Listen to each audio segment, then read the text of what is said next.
Welcome back everyone to my low-level playthrough of Chrono Trigger on the Wii Virtual Console. It's time for us to finish off Mount Woe. All we have to do is defeat the boss, Giga Gaia, on the top of the mountain. In order to defeat him, we're just going to have to set up our characters in a certain way. Basically all you have to do is give Ayla the red mail and Robo the red vest. And that'll be enough to basically make us invincible against Giga Gaia. Giga Gaia is a three-part boss. He has a head and then two hands. As long as you don't defeat the hands, Giga Gaia's attack pattern will be a hit-all shadow attack, and then two hit-all fire attacks, and then he just repeats the pattern. Because characters have take less damage from their innate elements, so Robo takes a little less damage from shadow attacks, Ayla and Luca take a little less damage from fire attacks, Chrono takes less damage from lightning attacks, Marley and Frog take less damage from ice and water attacks. Robo can get by with just having the red vest heal him. Or Ayla will take a little bit more damage from that shadow attack that he uses, so she'll need more healing from the red mail. So basically, Chrono's going to get knocked out pretty easily in this fight. Ayla's just going to start off by charming a speed tab from the head. Robo will just use up all his tech points to deal as much damage as he could. Once he runs out of tech points, he'll just do a regular attack to the head. Right now, my Robo, his best attack is the Uzi Punch. So depending on how much you leveled him up, his techs will determine his best attack. Ayla, her best attack right now is the cat attack. She has other attacks that are a little bit higher level. Dino Tail, which does damage based on how much hit points she has. So the less hit points she has, the more damage it does. We'll see that technique a little bit later. But obviously she's going to be mainly healed a lot, so that attack is out the window for this fight. She has a tail spin attack, but that's only a close range attack. And that rock throw that she has only works on enemies they can pick up and throw, so obviously you can't pick up the head and pull it off and toss it. So her best attack right now is the cat attack. If we leveled her just a little bit more, we'd have the triple kick, which is her best technique, her final technique. But we don't have that, so it's just going to take a little extra time to finish Giga Gaia off here. But as I said, we're in no trouble of being defeated. So all you have to do is just have patience. And now, because I don't want to waste your time, I've sped the battle up here. So you don't have to be watching Robo and Ayla slowly pummel Giga Gaia down. He has 10,000 hit points, so we're doing as about 500 a turn. So about 20 turns. Now occasionally he will heal himself, but he heals himself so infrequently that you're out damaging the healing that he does. It's not as bad as the dragon tank from way back in the beginning of the game, where the healing was almost keeping up with what the damage that you did.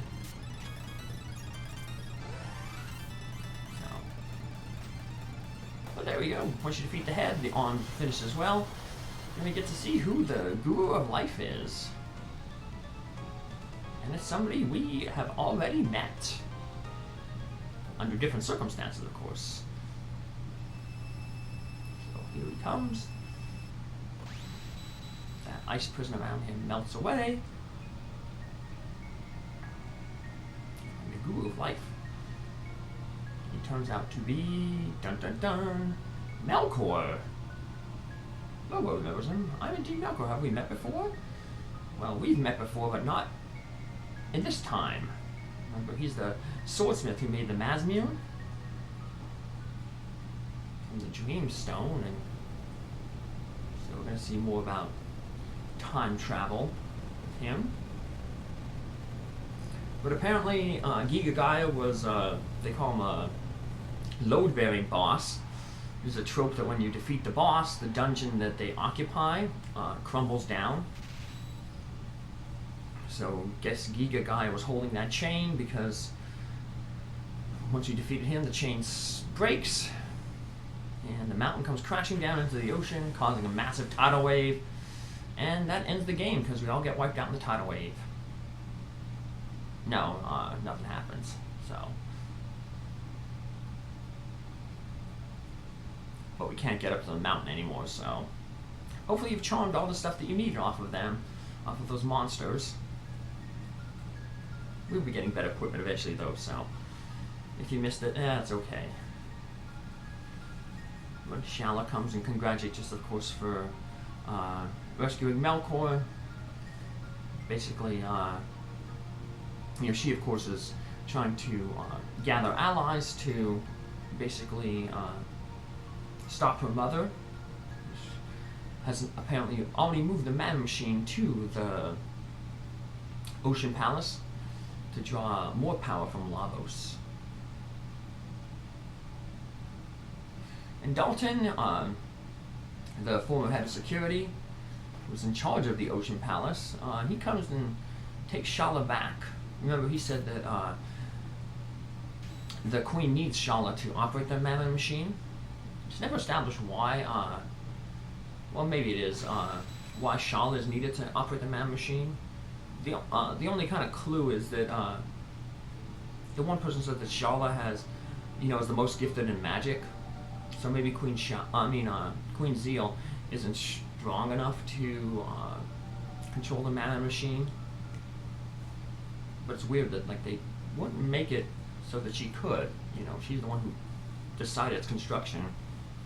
Or maybe the gurus were thinking ahead, and when they built the Mammon machine, thought, well, as a failsafe, we won't have the Queen be able to use it, only Shala. So I don't know, but we do get this ruby knife, which will be somewhat important.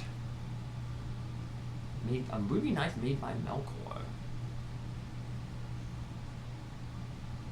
So now they basically tell us that we need to head to the Ocean Palace.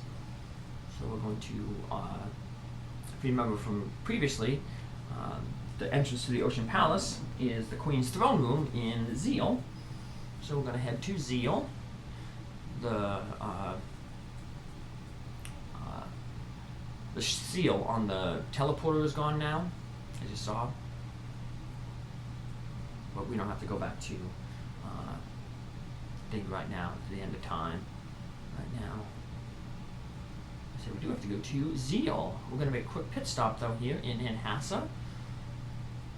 We didn't do this fight earlier because we didn't have the wallet. And I guess it's good that we didn't do this fight earlier because we didn't have the Dino Tail technique that Ayla has. So I just wanted to heal myself up there and check which one of those books were. So we have to open the books in a certain order. Remember, water summons wind, wind makes fire dance. So we open the water book on the right first, open the wind book here, and then at the front we open the fire book. That opens up a secret passage, one of the guru's secret labs, and we find a new in there. And we challenge him, and he summons 5 more news. Now the news have 2 attacks. They alternate. They use this headbutt that takes you down to 1 hit point, and then they'll do a headbutt which takes 1 hit point off exactly. So you basically have to heal between rounds, or else they're going to hit you with that one hit point headbutt when you're down at 1 hit point and knock you out. But we kind of want to be at 1 hit point for at least a little bit here, because Ayla's Dino Tail technique here does damage. The more damage, it does more damage based on the lower hit points. So we're getting max damage there, when she's at 1 hit point.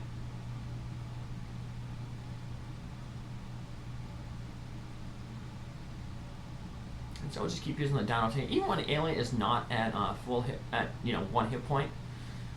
Dino's Tail is still a good technique to use because she's not going to be anywhere near her max hit points. She's basically at like 1/4 of her health right now. So the tail will still deal some decent amount of damage. If Chrono had enough MP, he could use his like Lightning 2 attack. but Ayla doesn't come with any like magic attacks that hit all enemies because she doesn't have magic. And Robo's too busy using his healing beam to keep our characters alive, and he can't use his laser spin.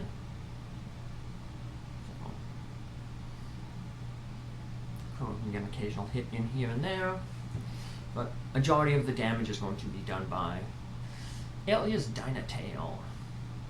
Frog has a similar attack as his final attack. Frog Squash does the same thing, but we didn't get Frog up to that level, so he doesn't have that technique yet. Otherwise, we could have substituted Frog in for Ayla, or you could substitute Frog in for Robo. Frog also has a healing spell, like Robo's heal beam. And the news are foolishly attacking Ayla, taking her down to 1 hit point. So she'll do max damage again with the Dino Tail. And we have defeated all the news. You can, the only thing you can charm off the new is this mop, which is the weakest sword in the game. Basically has 1 attack power, so it's just a funny item, I guess. But you can always get that. You can charm the mop off if you're a completionist. You can charm the mop off the new in the hunting grounds, so you don't have to do it right then and there. So let's heal ourselves up there, that free recovery point, because we have another boss battle, as the name of the episode implies. Former head of security Dalton is going to try to prevent us from entering the Ocean Palace. Dalton, not too hard, but still want to make a... He did actually end up defeating me once, so we'll have to make a save, just like we did before those news there. Save before you fight him. And the only way that Dalton can really beat you is if you're if Ayla isn't at full health, and he rolls a high damage roll on his final attack. We can help mitigate that, though, by giving Ayla the gold earring, which increases her max health by 50%. So we'll give her that gold earring, and we will be set for that battle. So we automatically enter the battle as soon as we enter the throne room. So let's put that gold earring on real quick. Do a quick heal. After Dalton, there's a save point, so it doesn't matter who you use to heal Ayla up, either herself or Robo. I just use Ayla because she has more tech points. And techniques are basically how we're going to defeat Dalton here. He has 4,000 hit points, but we can take off about 1,500 with this dual tech beast throw. So 3 of them will finish Dalton off. And Chrono missed his spin cut, which is basically like a critical hit, just like how Frog's leap slash is. For Robo, I'll have to start giving Robo some speed tabs eventually. Get his speed up to par. You just don't want to max his speed out with speed tabs because remember in his side quest he gets a +3 speed automatically from completing his side quest or doing part of his side quest. He ends up fighting another robot like him. And when you defeat that robot gives Robo an upgrade. So make sure you have Ayla basically at full hit points before you defeat Dalton there, just in case he rolls really high, but he rolled really low, and Ayla was at full hit points anyway, so Ayla maxed out her techniques with the triple kick. That'll unlock a few more dual techs for her in a little bit. But we won't worry about them for now. We'll head down into the Ocean Palace. the save point, like I said, right away. But we're not going to use it right away. Just going to, because we still have some time in this episode. And we're going to get a little cutscene here first. We can unlock a cutscene if we go talk with someone down here. We're going to want Ayla to have an elemental male, Frog to have an elemental male, and Chrono to have an elemental male. Anyone except for the black male. There's going to be these scatter enemies. One uses fire, one uses lightning, one uses water. And we want to have different, obviously the different males that absorb those attacks. Normally you would just run from enemies here, but this is a good chance for us to gain barriers and shields from those scout enemies. And they basically are those things that cut magic damage by a third or physical damage by a third. There's some enemies you can charm in the Dindora Mountains back in 600 AD, and we were going to have to go back to that dungeon to 100% the game anyway later on. So we can charm them all up there, but we're going to still want a decent amount right here while we're here, because we're going to run into like a ton of these scout type enemies, so I'll also take advantage of their prevalence here and steal some stuff with the charm spell. I stepped a little too far. Still got all those shelters from the beginning of the game. Heal ourselves up. Put Frog in the party. And we'll save our game, and then we'll continue our assault on the Ocean Palace in our next episode. Take care, have a good one. Thanks for following along. Bye.